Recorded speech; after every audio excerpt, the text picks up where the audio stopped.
เขตแดนพื้นที่ทับซ้อนและลดความตึงเครียดผ่านกลไกคณะกรรมาธิการเขตแดนร่วมหรือ JBC ไทยกัมพูชาพร้อมกันนี้ได้ฝากนโยบายด้านการต่างประเทศถึงรัฐบาลชุดใหม่ที่กำลังจะเข้าบริหารราชการแผ่นดินคือให้คงหลักการสันติวิธีรักษาอำนาจอธิปไตยและความจริงใจรวมทั้งเพิ่มช่องทางการเจรจาทวิภาคีให้มากขึ้นหารือกันให้มากขึ้นเพื่อรักษาระดับความสัมพันธ์ระหว่างประเทศให้ดียิ่งขึ้นรวมถึงการฟื้นความสัมพันธ์ระหว่างกันเชื่อว่าในอนาคตฝ่ายกัมพูชาจะตระหนักถึงความสำคัญของการเป็นประเทศเพื่อนบ้านที่ประชาชนจะต้องติดต่อกัน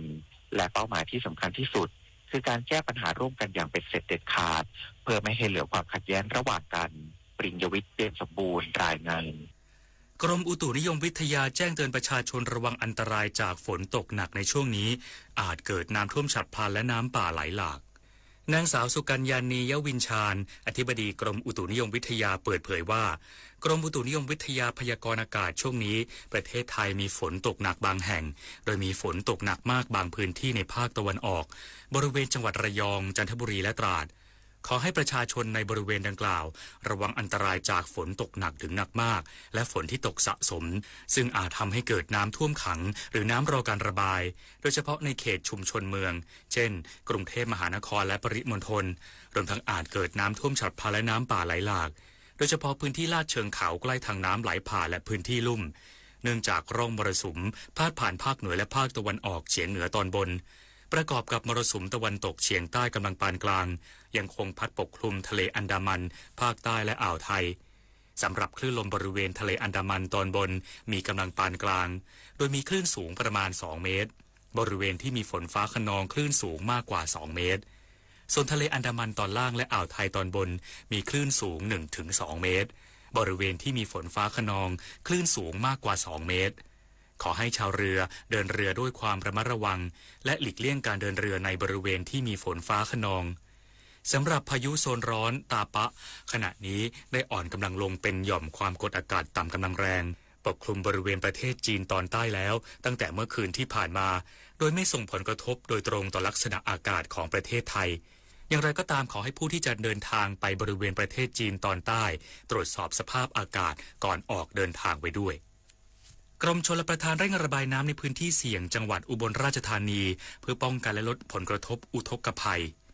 นายปริญญา คัชมาศผู้อำนวยการสำนักงานชลประทานที่ 7พร้อมเจ้าหน้าที่ที่เกี่ยวข้องลงพื้นที่ติดตามการบริหารจัดการน้ำเพื่อป้องกันและบรรเทาผลกระทบที่อาจเกิดจากอุทกภัยเนื่องจากขณะนี้น้ำมูลที่จังหวัดอุบลราชธานีมีปริมาณเพิ่มขึ้นอย่างรวดเร็วโดยสำนักงานชลประทานที่ 7ได้ติดตั้งเครื่องสูบน้ำเร่งระบายน้ำออกจากพื้นที่เสี่ยงในอำเภอวารินชำราบ3 จุดได้แก่บริเวณประตูระบายน้ำวัดเสนาวงศ์ชุมชนท่าบ่งมั่งชุมชนท่าคอไผ่และชุมชนบ้านช่างหม้อและอำเภอเมืองอุบลราชธานี1 จุดได้แก่ชุมชนวังแดง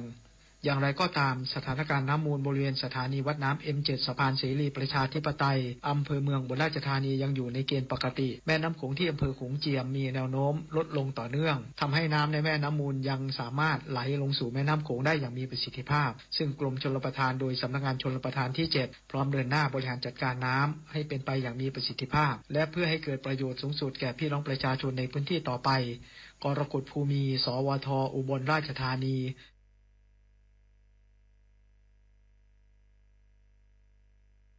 นาฬิกาครับติดตามข่าวที่นำเสนอไปแล้วได้ที่ www.thainews.prd.go.th ของวันนี้จะมีการจัดพิธีสวดมนต์นาฬิกาของวันนี้จะมีการจัดพิธีสวดมนต์รวมพลังจักรพรรดิ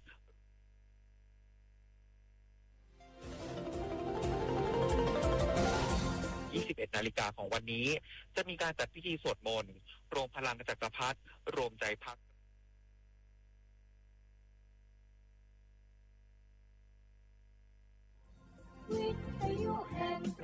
21 นาฬิกาของวันนี้จะมีการจัดพิธีสวดมนต์รวมพลังจักรพรรดิรวมใจพรรครักแผ่นดินโดยหลวงตาม้าณสโมสรกองบัญชาการกองทัพไทยเพื่ออุทิศส่วนกุศลแก่วีรบุรุษฐานกล้าและประชาชนผู้บริสุทธิ์ปริญญวิทย์เก็บสมบูรณ์รายงานจบข่าวนฤนาถแข็งขันอ่านวิทยุแห่งประเทศไทย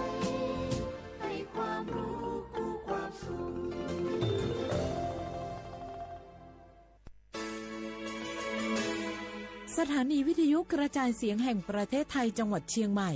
AM 1476 กิโลเฮิรตซ์สถานีวิทยุภาคภาษาชาติพันธุ์แห่งเดียวในประเทศไทยที่มีความทันสมัยเชื่อถือได้สร้างอัตลักษณ์กลุ่มชาติพันธุ์สู่สากล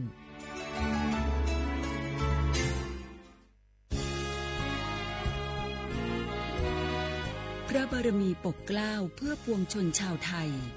จากพระราชกรณียกิจนานับประการที่พระบาทสมเด็จพระเจ้าอยู่หัวและพระบรมวงศานุวงศ์ทรงทุ่มเทพระวรกายทรงงานอย่างไม่เหน็ดเหนื่อยเพื่อประโยชน์สุขของประสบนิกรจากโครงการหลวงสู่การพัฒนาแหล่งน้ำส่งเสริมการศึกษาและด้านสาธารณสุขที่มุ่งเน้นการพึ่งพาตนเองและการพัฒนาอย่างยั่งยืนทุกย่างพระบาทคือการทรงงานทุกพระราชดำริคือพลังแห่งการพัฒนาเพราะประชาชนคือหัวใจของแผ่นดินร่วมเสริมสร้างความรักในสถาบันหลักของชาติโดยสำนักงานประชาสัมพันธ์ที่ 3 กรมประชาสัมพันธ์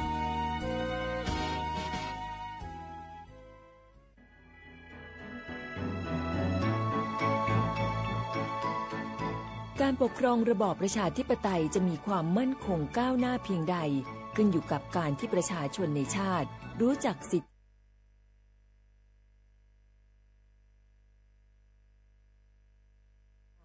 เราจึงต้องเรียนรู้และแก้ปัญหาไปด้วยกัน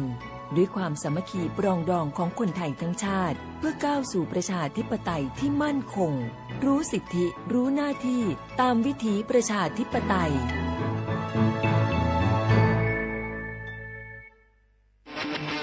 ในยุคที่เทคโนโลยีก้าวกระโดดโจรออนไลน์ก็ก้าวตามมาติด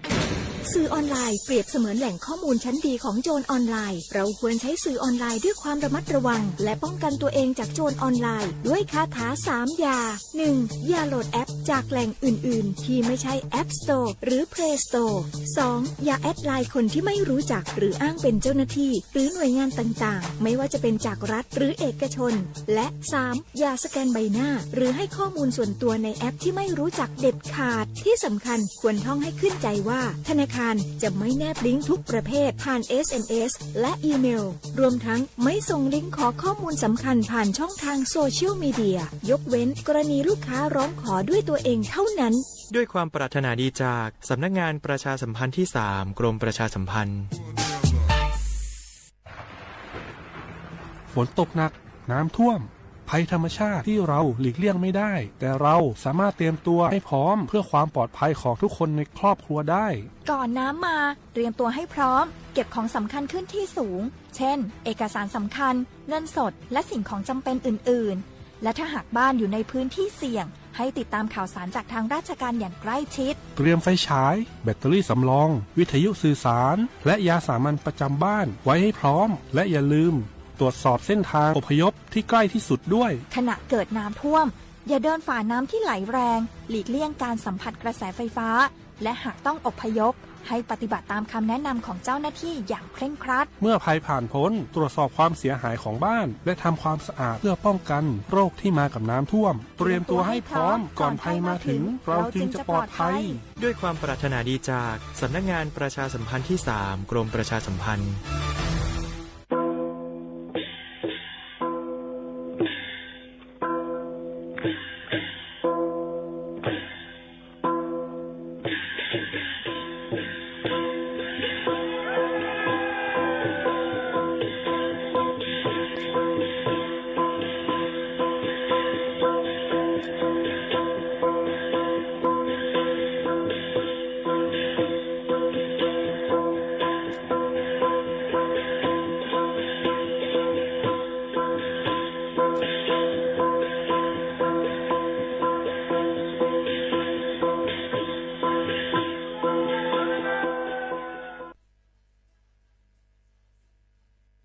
พี่น้องเขาสนใจใครปืนเผาผ่านตั้งห้องปล่อยเสียงสวทเก้งใหม่ปั่นตั้งหูห่มปาดังมีดังซื้อถ่อมแจ้งแล้งหลีกว่าไก่ในปื้นตีเจดอนเก้งใหม่กับสืบมาเลยดีสวทเก้งใหม่หมายฟ้น053-276-068และ0922468579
กันกูวันค่ะเมื่อในถึงมาวันอังคารที่เก่าเดือนธันวาคม2เฮงปลาย25ปีใต้2เฮง1ปากปลาย19ปีก็จะเฮง3ปากปลาย87คู่ถึงมาเลือน10ลอง2คำอยู่จอมขาวหมูขาวนุ่นขาวยาม10 โมงถึง 11 โมงดี AM 1476กิโลเฮิรตซ์จอมกันที่ไหนค่ะ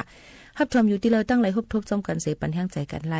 ฮับถอมไหลจอมกันค่ะเนาะโยก็อย่าลืมถอมด้วยข่าวเงาให้คึดตั้นกันเอามาได้เป็นรองข่าวเงาฟิงฟ้าราศีจอมหิมจอมเฮือนเฮาค่ะส่งได้จังมีเพหังหื้อเนี่ยก็ถอมด้วยลองปืนเผากันให้คึดตั้นใหญ่นำใส่กั้มในค่ะอ้อหรือเฮือใจอันไปยินถอมด้วยอันหางแห่นฝากดวนจนถึงพี่น้องเฮาเขา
ก็ไม่มาถ่อมด้วยข่าวเงากันอีค่ะปอแม่พี่น้องเขาค่ะยินจมขอบใจถึงกูก็ที่ตรงตักกันเข้ามาถ่อมอยู่ตั้งเมืองใต้ปอดห้องค่ะลาดปันให้มันจำอีก1 2ไร่ป้อเมื่อหากันเนี่ยหายหยับเนาะอยู่ทั้งปอดจานเลยค่ะมาปอดจันมีหลายเจตอนมีหลายปอกมีหลายหย่อมมีหลายมีหลายเจเว้งนำค่ะนะปอดห้องเลยลาดเนตีจำมันอีกนึงว่าปอดห้องตีละเนาะยินจมขอบใจอย่านำค่ะตีปันแห้งกันเข้ามาถ่อมอยู่ดังน้ำค่ำค่ะให้ไหนค่ะโหลน้องง่ายอีกนึงถ่อมอยู่ดังปอดห่วงได้สุกซักมั่วเนาะตัวหนังสังเมืองเซียนวีวะก็มาเซียนวีห่วงเซียนวีจ้านวะก็มากุนเกาะก็มาเจอูวะก็มาเอียงเฮียงกลมหัวมันน้ำย้อนนั้นลาดบันตีจำอีกนึงเดี๋ยวเลยเมื่อหากันง่ายลาดร้อยก็เห็นครับค่ะถ่อมได้ข่าวเงากันค่ะย้อนนั้นแหละยังพองตะเลียวค่ะก็เดี๋ยวเลยหันว่าเนื้อป่างลายในนำป่างลายปักลายลงนั่นในค่ะพี่น้องเขาค่ะลูกตีนำเมลายหลายตีนำเกลหลายสายสิมาคอนตุ่มจู่ตุ่มกันที่ในนำปางลายอันนั้นก็นำปากลายอันเป็นว่านั่นอันนั้นห้องว่าปางลายลงปางลายลงในนอตีน้องมามือเลยความใจเหล่าเปิงห้องไว้นั่นค่ะนะก็ดีเลยหันว่าในนำนั่นบางปอกมาเลยปอกกว่าดีไกลๆมันซื้อลีนาค่ะบางทีมันเขียวกิ้งๆไว้บางทีก็มันซ้อมสิ่งหิงลงไว้เป็นไว้ซึ่งหือก็ลีค่ะจนดาดีมันติดทัดทองเสริมมาซึ่งหนังนั้นติดได้ใจข้าวยามหึงก็กะว่าจงฮู้ข่าวว่าเนื้อตูสัตว์อันอยู่ในปางหลายนั่นเดี๋ยวเลยหันข่าวง่าว่าในป่าทูค่ะพี่น้องเขามักป่าทูป่าสองป่าทูนั่นไหนค่ะมันเผื่อว่าเปิ้นมาผ่าด้วยในตองมันนั่นไหนมีถุงพลาสติกไว้นำว่านำเต้ๆปลาหลายๆตัวปลาเรียกว่าหลายอันค่ะเป็นพลาสติกนำไว้ในตองเขาไว้เตะย้อนเปื่อว่ามนุษย์สากลเอาขาในปล่อยปื้นปล่อยเปียดลงหวยหั่งล่วงกว่าในเมน้ำเสล่วงกว่าเสเฮ็ดให้ปลาในเขามาเก็บกินลองพลาสติกซึ่งหนังนั้นค่ะอ๋อย้อนนั้นอันไหนมันเป็นเพอันดีโกเตวาวาเนี่ยค่ะย้อนนั้นจ่องเกิดขึ้นมีมาว่าไผ่รู้รวมได้ถึงฟิงไงฟิงทุ่งสภาวะฟิงตื้นเป็นเขานั่นจ่องก็เลยจัดเฮ็ดว่าเฮาเจ้าถงผ้าเฮาเจอถงผ้าลดย่อมถงพลาสติกโฟมเจ็มเจอในค่ะอ๋อย้อนเปิดสั่งละเฮาฮู้ลองฝึกปันป้ายโตป้ายเจอป้ายวนโครงสร้างเขานั่นเฮากูก้นเฮาลดย่อมการใจพลาสติกถงพลาสติกเปิ้นนั้นค่ะก็เปิ้ว่าเฮาค่ะได้ใจปอกเดียวยก็เอา8กว่าเจ้าหนังในค่ะมันสิเป็นเพศดอนดาฟิงตื้นเป็นหิมหอมเฮาค่ะเต้ๆว่าย้อนนั่นแหละกูเหยื่อยุกยากก่อนนำเตอมากูมือกูวันให้เจ้าหนังนั้นค่ะย้อนนั้นหนังหือพอเดี๋ยวลดย่อมากก็เปิ้นได้ใจถงพาใจย่อก็เอามาเจ้าแทงใหม่แบบนั้นก็เจ้าซ่ากว่ากาดกว่าก้องเจ้าหนังไหนค่ะมันก็ได้เป็นตื้อตั้งอ่อนนี้ย้อนนั้นได้ตั้งกินตั้งเยี่ยมอันเปิ้นขายก้นขายเสียงเขาจิมเจ้านั้นก็ผายรู้ล้อมด้วยถึงลองการกินการเยี่ยมเขานั่นเปิ้นก็ได้เฮาเจ้าลองเป็นมือตองตึงมือตองกล้วยเฮ็ดไหนค่ะย่อก็เจออันที่อำเป็นเพนั่นก็ดีลีลือสิเปิ้นในนั่นค่ะอันนี้ก็หนังหือบ่ได้ฮู้ว่าเพสภาวะอันว่านั้นมันอ่ำไกลห่างเฮาค่ะมันอยู่จำเฮาค่ะนั่นกุ้ยในอันนี้จ่องไกหมอกลัดบางตีย่ำพองตะเหลียวตีเสียงขายกุ่นหลายๆตีเปิ้นเดมีค่ะปอวันไหนที่อ่ำปันถงพลาสติกนะสุดได้เลยเอาถงซูมาใส่หั่งกุ้ยนะเฮ็ดไหนค่ะมันติมีค่ะนะเนาะย้อนนั้นก็บางทีบนดินมียก็ดังเก้งใหม่ดีกัดจริงใจมาร์เก็ตในนั่นค่ะดีกัดจริงใจอันว่านั่นเสียนตั้งรถตัดกัดคำเต็งในนะคะย้อนลัดจือหิมสำอีกนึงค่ะเนาะดังในกอวันเสาร์อาทิตย์มาในประเดี๋ยวเป็นกาดค่ะที่ในกาดอันในเปิ้นติ่มมีพลาสติกค่ะนะเพราะนั้นเปิ้นป้อหรือเลยเอาถงผ้าในกว่านั้นก็ซ่าอันเฮาคาเจอนั่นกว่าเพราะว่าเอากว่าเอากับซื้อโคของเครือใจตั้งกินตั้งเยี่ยมมาให้ไหนค่ะเปิ้นก็บางอันเปิ้นก็ตีป้อเป็นพักเยอะนั่งเขียวเปิ้นก็ตีห่อตอง5ให้จึงหนังไหนค่ะมาขายปันเฮาค่ะย้อนนั้นป้อมีก็กับซื้อนำก็เดอำพูดได้ใส่ไว้ดีไหลเหน็บซ้ายเหน็บขวาให้ไหนยกมาให้ไหนค่ะดอกก็อย่าเป็นทำเปิ้นทำไปมีหลีค่ะเปิ้นปันหิมถงพานั่นได้ใส่เฮากว่าซื้อดังกินดังย่ำนั่นนี่เพราะว่ากว่าอย่าก็ขึ้นเอากว่าปันเปิ้นขึ้นให้ไหนก็มีอยู่ก็กะว่าหนังหือมันเตอำเป็นรองสุกยุงนั่นเฮาก็เอากว่าหังกล้วยเฮาซ่าเฮาค่ะถงพาเฮาค่ะนั่นกว่าหังกล้วยมันก็เตลีในนั่นค่ะอันนี้เปิ้นหันถึงว่าเพศสภาวะย่ำพองตะเร็วนำเตอมาเต้ๆเสร็จแล้วเฮาอ่อนกันดูล้อมด้วยถึงฟิงตื้นเป็นหิมหอมเฮาค่ะนั่นจ้อมในนั่นค่ะตีเลยหันว่าในกาดหลายๆตีหลายๆตั้งเดี๋ยวเลยเจ้าถงพลาสติกอันที่เปิ้นตั้งวางไว้ปันว่าถงพลาสติกอันไหนเป็นถงอันที่เปิ้นรีไซเคิลเปิ้นกับเอามาใจเทียงอันเหม่อให้ไหนคะก็เดมีให้ไหนนั่นค่ะอันนี้ก็เฮาวนหันถึงจอมเนี่ยค่ะว่าแทง10ปีดังเมื่อนาในเตเปลี่ยนจังหือในลุมฟ้าค่ะในตะเหลียวก็ป้อหลุดมาอยู่เย้าข้าวฝนก่อมตกข้าวไม่ก็ฝนตกเจิมเจ้าหนังไหนค่ะอำใจขิงใจข้าวมันก็เปลี่ยนกว่าให้นั่นแหละก็จางฟังกันไว้จอมในนั่นค่ะอ๋อในก็เป็นข่าวเงาเทียงนึงอันที่มาฝากปันพี่น้องเขาค่ะแทงนึงข่าวค่ะก้นอันที่เป็นจุ้มแฮกข้อมูล แฮกปืนในไลน์เฮาหยอกเรียนเฮาเปิ้นลอยเงินปันโอนเงินปันว่าไหนค่ะย้อนนั้นแลตับตาเลียวค่ะนะเอามาแฮกข้อมูลเอาตั้ง Facebook ค่ะเอามาแฮกข้อมูลเอาตั้ง LINE ไหนนั่นค่ะก็เปื้อว่ามังลองมังอันพี่น้องเขาได้เตรียมไม่ว่าเป็นไม้กับตัวพี่น้องเขามีกะหือไม้เย่งเงินพี่น้องเขามาว่าหือเป็นเย่งเงินอีสังเห็นไหนนั่นค่ะมันก็ได้มีเฮ็ดให้ก้นอันตีป้ายวนโครงสร้างเขากัดเขียนเกี่ยวกับไปลองคอมพิวเตอร์นั่นเนี่ยแฮกเอาข้อมูลเขามาเอาข้อมูลหลายๆก็เหมือนหนังตั้งเมืองเกียงไฮ้เนี่ยค่ะนางสาวอภิชยากาฝากทองอาศัก38ปีเป็นก้นขายรถก้าตีศูนย์โตโยต้าเกียงไฮ้ตั้งป่าแหลดแม่สวยตีหนึ่งนะคะเลยเอาเงาหักศักดิ์ศรีหลักฐานกว่าเขาหมอกลาดแจ้งความตีเจ้าหน้าที่ปลีเขาลาดว่าถูกหยอกเลี้ยนเฮอ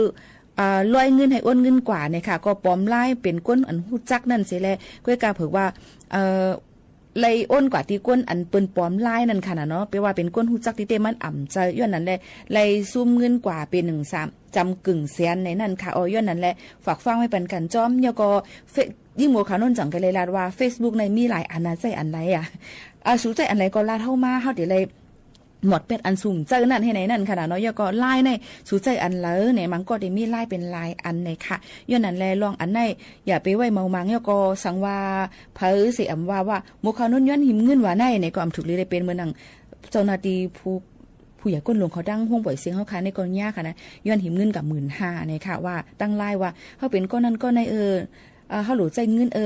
ลอยเงินมาปั่นเฮากันนั่นกันนายแลในนั่นค่ะย้อนนั้นแลถูกหยอกแลนกว่าจังไหนก็มีถูกฟังกันไว้จ้อมอย่าไปลาลียุ่มเจอภัยง่ายๆเกี่ยวกับไปลองโซเชียลออนไลน์ยำพองแต่เหลียวในจังเป็นพี่ตอนตาเฮาคาที่วาวาในนั่นค่ะกำมาเสียงเงินกว่าหลายๆตันเจอลองอันเต้มันยก็เป็นก้นอันปลอมเฮ็ดไล่ขึ้นมาแทงอันปลอมเสยก็มาเฮ็ดแล้วค่ะเลยโอนเงินกว่าปันเขาจังหนังไหนค่ะอันในเงินต้องในเข้าไผออกไผมีในท้องในถุงเฮาเก็บไว้ลีๆค่ะนะยก็เพราะว่าเฮาค่ะใครอยู่เป็นก็เซกันกว่าปียาวข้าวหึงนั่นน่ะค่ะอย่าไปปันเปิ้นย้อนหิมเงินป้อย้อนหิมเงินในป้ออย่าไปเล่นก็กันเนาะป้อลองเงินในหำลัดตาลาต่อกันให้ในเดลีค่ะเนาะย้อนนั้นอันในก่อนลำลองในค่ะมาฝากตอนจนถึงพี่น้องเขาจังหนังไหนค่ะพี่น้องเขาย้อนกันเข้ามาตั้งเวงนำห้ามเกือค่ะซึ่งเกือสูงเมื่อปันไรนะตั้งน้ำจางในนั่นค่ะพอติลาดมาคือว่าเฮียงในเปิ้นห้องว่าวิ่งน้ำจางในค่ะเนาะเปิ้นลาด้วยว่ามือป้านหลายๆปากปี10ปีหลายๆปาก100ปีป่นมานั่นเลยยินเปิ้นซ้ำเนลาดนี่แทงกำนึงขึ้นเอามาลาดนี่จ่องมั่นใจค่ะเพราะมั่นใจก็ขึ้นลาดนี่ลองปืนอันเตมันจ้อมในนั่นค่ะเปิ้นลาดว่าปอดผายตั้งในปอกตั้งในผายในน้ำลาดนั่นนี่ค่ะเปิ้นลาดว่ามันเตเฮ็ดน้ำเนี่ยบ่มีก็เปิ้นว่าเปิ้นมาย้อนน้ำย้อนหังก็เปิ้นบ่ไกลปันขี้ถี่ขี้นิ้วเนี่ยว่าในค่ะว่านายก็อย่างไรว่าเปิ้นก็เลยขอความกินมาว่าตั้งวันเขาบ่ถึงข้าวแห้งข้าวใหม่มานั่นนี่ก็นำเขาบ่มีว่าในต้องใจค่ะยก็ป้อป่นกับผังน้ำปุ่นไผ่โคก็นำกินน้ำใจเขาก็มีอยู่ว่าไหนค่ะยก็แทงอันนึงดีลื่นหลังนั่นเนี่ยก็เพราะว่าเผอมีลูกหลานอันนี้เป็นความ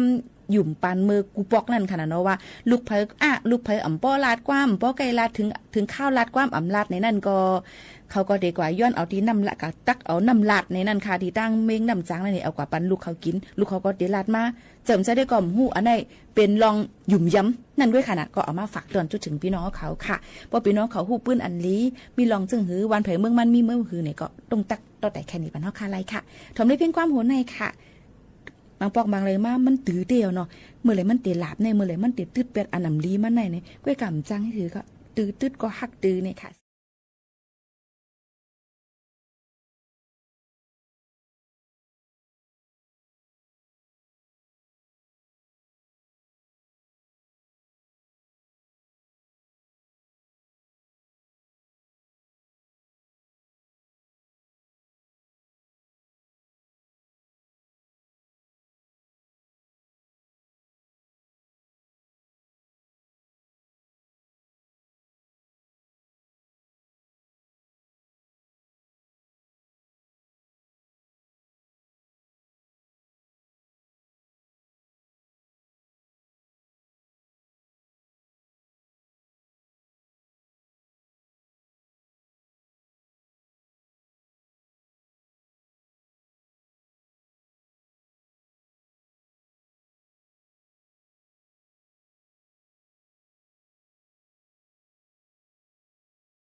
นะคะก็ได้มาถ่อมด้วยความลาดค่ะพี่น้องเขาคาเมื่อไกลเมื่อหนังยิ่งหมูเขานุ่นเลยลาดไว้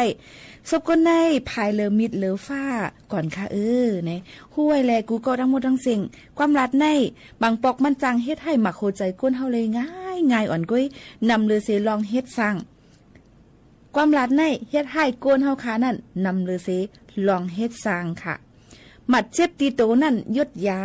อำหึงอำนานก้อยก็มันก็ได้หายกว่ากุ้ยกะเจ็บเจอเจ็บในนั่นย้อนความลาดอ่อนหลายๆคอนั่นเสอำนั้นก็คอเลียวกุ้ยเสเตจางเฮเรมันหมัดหมักโคเจอเฮาก้นเฮาในเฮาอ่อนลู่แล้วโกเฮเสเตจางเฮไรอำอยู่ลีไรก็จางเป็นไรอยู่ค่ะอันเฮายังเหลือเสนั่นซ้ำตั้งเป็นเจ็บดีหมักโคเจอย้อนความลาดก้นหมังก้อนั่นเสตั้งเป็นอันในไรอยู่กุ้ยกะอันเตยดยาเฮาหายนั่นเป็นตัวก้นก้อนนั่นขึ้นนั่นขนาดต้องใจค่ะหือค่ะหมักโคเจออันแก่นแข็งแลอำหวังเวอร์เจอตกจมความรัดเปิ้นนั่นเป็นหมักโคเจออันแก่นแข็งลีเลือเสเปิ้นเหี่ยวเป้งโปตีเตอำปันเพยเหยียบยำไรนั่นขนาดย้อนจึงนั้นสิแลอย่าไปปล่อยให้ความรัดอันอำลีแลอำเจอลองเต้ก้นเจออันอำหันดีตัวเฮานั่นมาเฮ็ดให้ตัวเฮาคาขึ้นลองอำลีอันเขาลาดอยู่นั่นกว่าเฮ็ดให้ตัวเขาขึ้นนั่นปล่อยปันให้แลให้มันลองอำลีอันเขาลาดอยู่นั่นก็มันก็ได้กว่าเฮ็ดให้ตัวเขาขึ้นนั่นขนาดอย่าไปกว่าเอามาใส่ใจสังมันนำไปตอบจัดหน้ามันก็ได้ตอบขึ้นจัดในกุ้ยเฮาก็หลูเลยถูกไว้ใจตรามออ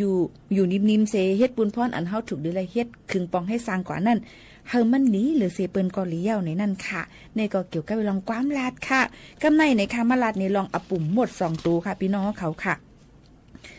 ปอด1มันก็ได้เป็นอาปุ่มปิ้งปอดอ่อนอิดอ่อน1กวยในนั่นขนาดเนาะหึงมาไหนยาวค่ะมีหมดเลียง2ตัวตกลงกว่าเนื้อกอกน้ำนั่นเสหมด2ตัวนั่นก็ไล่คัดเจอตาเตขึ้นมาเนื้อกอกน้ำนั่นคัดเจออยู่หลายกำหลายหนก็อ่ำจังขึ้นมาลามีหมดอยู่ตัวหนึ่งยุ่มย้ำมันใจตัวเจ้าเก่าเย้าก็อ่ำย้ำย่อมกันเนื้อนำกัดตัวเจ้าเก่ามีตั้งคัดเจอเต้ว่าตาเตไต่ขึ้นมาเทียงกำหนึ่งนั่นมันอ่ำโกว่าเตตกลงมาเทียงหลายปอกในเสแลมันจังเลยคัดเจอไต่ขึ้นซบกอกนั่นเทียงกำหนึ่งอยู่ค่ะปิกสมาปอกกำในมันเตตกลงมาเหมือนกำปอกอ่อนตั้งนั่นก็มันก็อ่ำย้อมซุ่มเนื้อนำกัดของมันย้อนว่ามันหยุ่มยำว่าเป็นซึ่งหือก็มันเตะไหลออกกว่าในก๊อกน้ำนั่นไฮไลท์เยี่ยวก็เป็นหนังอันมันวนไว้นั่นเตค่ะกำเนินสุดมันก็เลยไตออกตีในก๊อกน้ำนั่นไลเตอยู่ย้อนว่าหมดตัวในมันอ่ำย้อมซุ้มเยี่ยวก็มันหยุ่มยำนำกัดตัวมันอันมันมีอยู่ไว้นั่นมันเฮ็ดไลในเสมันพร้อมตาเตจุกอยู่เนื้อลองหยุ่มยำปิกสมว่ามันเตหันว่ามันเตลู่ซุ่มกว่าหลายปอกอยาวลองอปุ่มโหในสอนให้ฮู้ว่าอ่อนตั้งอันเตถึงเยื่องหมายลองเข้มแลบเลยนั่นฮู้ตื้นเตเลยทบลองตั้งอยากผึดกูกำอยู่ก้นก็เลยอ่ำยุ่มย้ำเนื้อนำกัดโตเจ้าเก่าก้นก็นั่นก็เป็นก็อันอ่ำเลยอ่องเป้กุ้ยกาว่าสังว่าเฮาคายหยุ่มย้ำนำกัดโตเจ้าเก่าก้นก็นั่นเป็นก็อันอ่องเป้ไรเต้ว่าลองตั้งเข่งตากูลองกูอันนั่นเตฮอตถึงตีเยื่องหมายกันอยู่ค่ะก็มาฝากตอนทุกถึงพี่น้องเขาเจ้งหนังไหนค่ะ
มาจ้อมใจเปิ้นหนาล่าในฮัมเปิ้นลืมให้เปิ้นจ้อมใจตัวเจ้าเก่าเยาบางปอกเป็นค่ะนะเฮากลุ่มจ้อมใจเปิ้นกุ้ยกลุ่มม่วนมาเขาดีเป็นนั้นเขาดีเป็นในเขาจงได้ต้องไม่เข้าเขาจงได้เลยอับน้ำเขาจงฮือในกลุ่มจ้อมใจก้นอันที่เฮาฮักนั่นกุ้ยอย่าลืมให้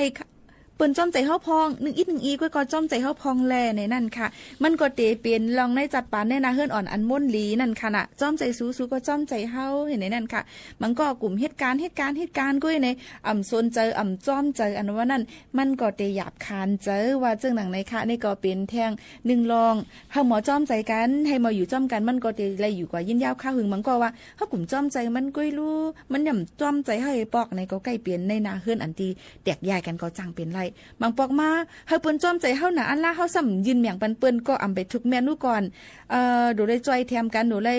ผ่ากลางว่างครึ่งในนั้นค่ะกูลองกูอันก็ได้เป็นลองไงแงมตอนดาเนนาเฮือนอ่อนหักนาเฮือนอ่อนปีๆน้องๆเขานั่นว่าไหนค่ะก็มีข่าวเงาฝากตอนค่ะปลาเสือปอกอยู่ตั้งเมืองเป้าในนั่นค่ะ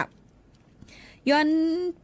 ผักความอยู่ลีกินหวานเมื่อจูตีปีๆน้องๆจื้อฮอกว่านั่งเก๋งนั่งเองนั่งอ่อนใจก๊อกแขกใจอยู่ตั้งเมืองซูนะคะเยาก็ผักความอยู่ลีกินหวานเมื่อจูตีใจสั่งโจข้าวลอยแหลมให้กับสืบมาตีปลาเสือปอกอีกนึงจะถึงเนี่ยค่ะตีหมายฝนเมืองไทยค่ะ0810862763 ค่ะนี่ก็เป็นพี่น้องเขากับสืบต้องตักกันเข้ามาตีในค่ะโจกาจำเตผาดยันกันนั่นมีไว้เทียงอันนึงไว้เจอยาวไว้เจอยาวไว้เศร้าหาเสือเทียงจงเมียไว้เศร้าหาเมียอยู่ตะเลียวเนาะค่ะเมื่อนั่นเนี่ยค่ะมีไว้ก้นก้อนหนึ่งมันมีไว้ง่อยกาคันใหญ่ลูกหนึ่งง่อยลูกนั่นมีไว้กาคันน่ะมันเอาไว้กาคันนั่นน่ะย่ำเตนอนก็เอาไว้ที่โหนอนมันเสนอนอยู่กูคำค่ะมีหนังคำหนึ่งสั่งถูกเสเอาผาง่อยของมันตกลงกว่าเตยกูกว่าแลก้นก้อนนั่นก็ยินเจอลีเซเป็นต่อซ่าอยู่ห้างมันค่ะมันวนวางง่อยในสังมีผาอบมันจึงมันก็มีกาคันสังเยี่ยวในเสเอาง่อยนั่นทึมออกคู่แรงกว่า8ค่ะย่ามมือเมืองเลี้ยงมาย่ามกลางเนินนั่นทางเสพาอบง่อยนั่นตกเสตีอันหลวงเตยกูมันตีอันเฮ็ดเฮอผาอบง่อยนั่นกวยไลนั่นแหละมันวนว่าก็เอาง่อยทึมเปียเดียวรู้ในผาอบง่อยในก็มีกาคันสังเยี่ยวในเสหยิบตึบแล้ว8กว่าที่ผาอบง่อยมันนั่นแทงกำนึงค่ะย่ำนั่นออกนอกเฮิรนกว่านั่นไลหันง่อยอันมันทึมออกคู่แรงมานั่นกวยเสห้อยกิ่งไม้ไว้อยู่ยาวค่ะตอนสอนมันค่ะเหมือนกันหนังเก่ามังปอกปัญหานั่นถูกลีไปก็เตมีถูกลีด้วยก็เตมีถูกลีเทิงก็เตจังมีอยู่ถูกลีหิบถูกลีเน็ตปัญหาลงมังลองในมันไรเหมือนหนังอันเฮาวนไว้ตั้งหมดนั่นหนังเก่าลองใจหิบเน็ตนั่นมันเหมือนหนังมิกษาตัวนึงนั่นก็ยาวเนี่ยค่ะปัญหามังลองในวนลองอันลีเซจังเฮ็ดให้มันหุกหายกว่าเลยเก่าก็จังเป็นไรจังไรทบลองคานกินหนาเลยเก่าก็จังเป็นไรย้อนนั้นลองไว้ใจเย็นๆเส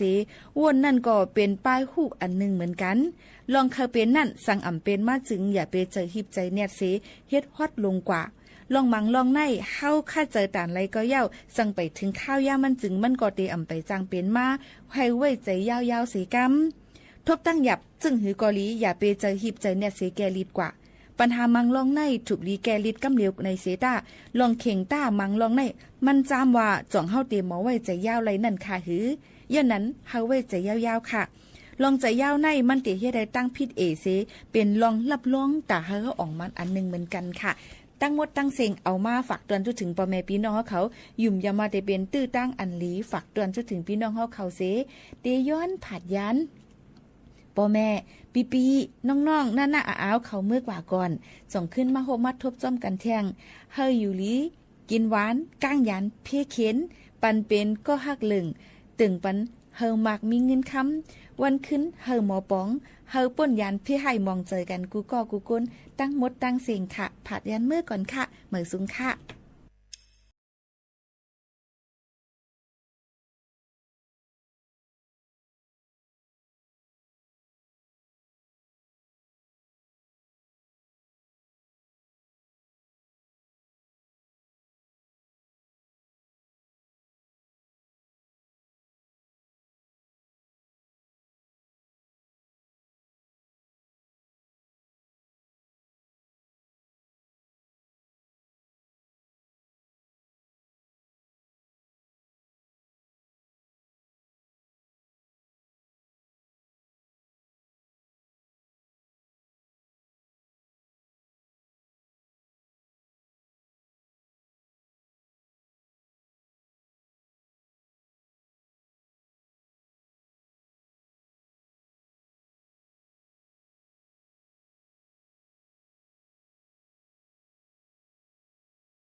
คดีอาญาของผู้ดำรงตำแหน่งทางการเมืองนัดฟังคำสั่งคดีร้องบังคับโทษนายทักษิณชินวัตรคดีพักรักษาตัวชั้น 14 โรงพยาบาล